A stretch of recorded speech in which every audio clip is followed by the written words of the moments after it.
नमस्कार दोस्तों, मेरा नाम है प्रदीप गुस्सा। आप जुड़ चुके हैं हमारे YouTube चैनल HP सॉल्यूशन में। आज फिर हम आपके लिए एक लेटेस्ट जॉब लेके हाजिर हैं। वो जॉब कहाँ से आ रही है? यूपी से आ रही है। यूपी यानी UPSSSC जो है वो इस जॉब को मतलब एग्ज़ाम ले रही है। तो इसके अंदर रिक्वायरमेंट किस चीज़ की निकली है वो एक बार हम देख लें।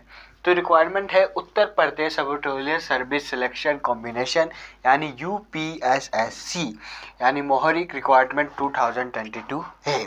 इसके अंदर आपको क्या दिया जाएगा? कोर्ट के अंदर मोहर लगाने का काम है। ठीक है, इससे ज़्यादा कुछ नहीं है। और इसके अंदर जो हम सैलरी की बात करें तो आपकी 20,000 प्लस सैलरी पर मंथ रहने वाली है। ठीक है, अब ये तो हो गया आपकी सैलरी की बात। अब इसके अंदर जो क्वालिफिकेशन है वो क्या मांग रहा है? तो क्वालिफिकेशन मैं बता दूं आपको 10+2 है। ठीक है, तो ज़्यादा क्वालिफिकेशन भी नहीं है। ये भी नहीं है कि PCM होना चाहिए। कोई भी सब्जेक्ट से आपने 12+2 कर रखी है तो आप इसके लिए काबिल है।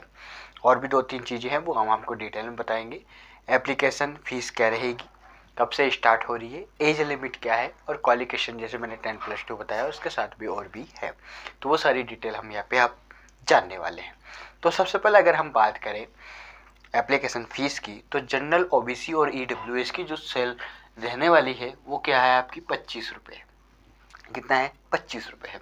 SC ST की भी 25 रुपये है। PH यानी जो दिव्यांग लोग होते हैं वो PH में आते हैं, PH कैटेगरी में आते हैं, तो उनके लिए भी क्या है? 25 रुपये है। तो इसके अंदर समान है, चाहे वो जनरल हो, OBC, EWS, SC ST चाहे PH, तीनों की जो फीस लगने वाली है वो 25 रुपये लगने वाली है। अगर हम एप्लीकेशन स्टार्ट की बात करें तो एप्लीकेशन स्टार्ट होने में इसमें काफ़ी टाइम है, लेकिन टाइम ज़्यादा नहीं है, इसमें गैपिंग कम है। तो इसकी अगर हम एप्लीकेशन स्टार्ट की अगर हम बात करें तो 29/10/2022 यानी 29 अक्टूबर 2022 से इसके एप्लीकेशन स्टार्ट हो जाएंगे। तो अब इसके लास्ट डेट की अगर हम बात करें कि कब तक रहेंगे, तो इसकी लास्ट डेट जो रहेगी वो 18/11/2022 रहेगी। सिर्फ आपको 20 दिन का ही इसके अंदर डिफरेंस दिया गया है। नोटिफिकेशन अभी से ही जारी कर दिया गया है तो इसको 20 दिन का ही डिफरेंस दिया गया है। इसका 20 दिन तक ही इसके लगेंगे। जो ऑनलाइन फॉर्म भरे जाएंगे वो भरेंगे, फिर इसके बाद नहीं भरे जाएंगे। अगर हम बात करें इसके फीस जमा करने की जो लास्ट डेट है, तो फीस जमा करने की जो लास्ट डेट रहेगी वो 18/11/2022 रहेगी, यानी 18 नवंबर 2022 ही लास्ट डेट रहेगी। अब कई बच्चों का सवाल ये भी रहता है कि इसमें करेक्शन, क्योंकि करेक्शन क्या होता है कि कई बार क्या होता है कि आप फॉर्म भर दिया और आपसे गलती हो जाती है, तो उस गलती को सुधारने के लिए एक करेक्शन नाम की चीज़ है, वो आप उसमें कर सकते हैं। तो करेक्शन जो फीस भी ये लेगा वो अभी तक कंफर्म नहीं किया है, तो जो भी अगर फीस है वो आप साइबर कैफ़े के थ्रू अगर भरते हैं तो आप सबसे बेस्ट रहेंगे। आपको बस ऑनलाइन उस फॉर्म को एक बार चेक कर लेना है, फिर उसके बाद आप उसको सबमिट करने के लिए रेडी हो जाएं, तो हाँ कहें तभी। ठीक है, तो जो इसकी करेक्शन डेट रहने वाली है वो 25/11/2022 तक है। 25 नवंबर 2022 तक इसकी करेक्शन डेट रहे, तो आप इसमें आराम से करेक्शन भी कर सकते हैं। और इसने काफ़ी पहले ही नोटिफिकेशन जारी कर दिया, तो आप इसकी क्वालिफिकेशन जो भी आधार कार्ड वगैरह है आप उसको रेडी रखें, बिल्कुल सही नाम होना चाहिए उसके अंदर। ठीक है, अगर हम इसके बाद बात करें एज लिमिट की, एज लिमिट क्या रहेगी? तो एज लिमिट है इसने बिल्कुल साफ कर दिया है। जो एज लिमिट है, मिनिमम जो एज है वो आपकी रहने वाली है 18 साल यानी 18 ईयर ओल्ड। ठीक है, तो कोई भी व्यक्ति इसको दे सकता है क्योंकि क्वालिफिकेशन पे 10+2 है, तो 18 साल के अंदर 10+2 आराम से हो जाती है। मैक्सिमम एज की बात करें, अधिकतम एज की बात करें, तो अधिकतम जो एज है वो आपकी रहने वाली है 40 साल। ज़्यादा से ज़्यादा कितनी रहने वाली है? 40 साल, यानी इसके अंदर कितना? 22 साल का डिफरेंस आ चुका है। ठीक है, 22 साल का डिफरेंस है दोनों की एज के अंदर, लेकिन कंपटीशन आपका ज़्यादातर किस लोगों के साथ रहेगा? 18 साल से तो है, तो 20 से लेकर आप 27-28 तक मान सकते हैं, क्योंकि 30 के बाद तो बहुत कम कंपटीशन, बहुत कम लोग भरते हैं, लेकिन कई फॉर्म भर देते हैं। तो आपके पास सिर्फ 5-6 साल जो 27-28 साल के लोग हैं उनके साथ कंपटीशन इसमें तगड़ा रहने वाला है। अगर हम बात करें कि इसके अंदर जो पोस्ट है वो क्या है, तो जैसे कि मैंने बता रहा, मोहरी in geography and mini department UP के अंदर है। डिपार्टमेंट जो आपका रहेगा वो कहाँ रहेगा? यूपी में रहेगा, वहाँ पे आपको जॉब मिलेगी। और इसके अंदर अगर पोस्टों की बात करें तो ज़्यादा पोस्ट नहीं, सिर्फ 92 ही पोस्ट है। कितनी पोस्टें हैं? 92 पोस्ट है। ज़्यादा पोस्टें नहीं हैं, लेकिन फॉर्म तो अगर आप कंपटीशन की तैयारी करें तो फॉर्म तो भरना ज़रूरी होता है। ठीक है, अगर हम इसके अंदर आप क्वालिफिकेशन की बात करें तो क्वालिफिकेशन की बात करें तो UPSSC PET, यूपी के अंदर PET का एक एग्ज़ाम लगता है। अगर आपके पास उसका स्कोर कार्ड है तो आप इसके अंदर फॉर्म भर सकते हैं।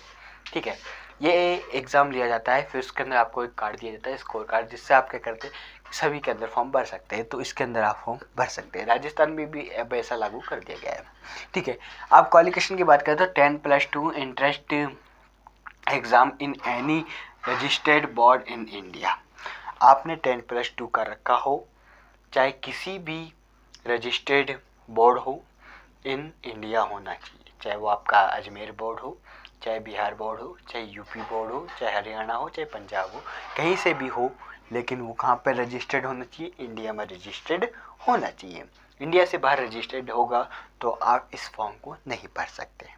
अगर अब हम बात करें कैटेगरी वाइज कितनी पोस्टें हैं, क्योंकि पोस्टों तो कम है, 92 ही पोस्ट है, लेकिन कैटेगरी के हिसाब से अगर हम देख लें तो आपको पता चल जाएगी कि जनरल वालों की कितनी पोस्ट है, कि जनरल वाले भरे या ना भरे, यो OBC वालों की कितनी पोस्टें हैं, क्योंकि 2 अगर 3 पोस्टें हुई तो ज़्यादातर लोग नहीं भरते हैं।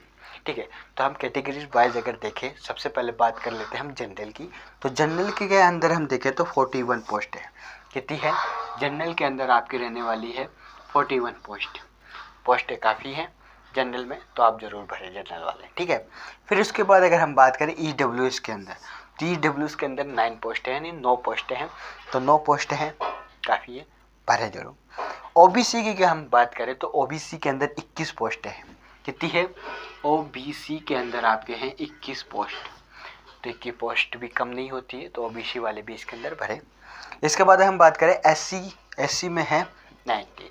तो देखिए, मैं बताना चाहूँगा कि जो SC है तो उसके अंदर 19 पोस्टें हैं, ज़्यादा पोस्ट है, तो आप भी भरें, क्योंकि देखिए फीस ज़्यादा नहीं ले रहा है, सिर्फ 25 रुपये ले रहा है। तो अगर साइबर कैफ़े की बात करें तो 50 से 60 रुपये लेगा, यानी 100 रुपये से भी कम आपका खर्चा है, तो आप इसके अंदर पोस्ट जरूर भर सकते हैं। तो इन पोस्टों के लिए आप जरूर भरें। ठीक है, ST की अगर हम बात करें तो सिर्फ 2 हैं।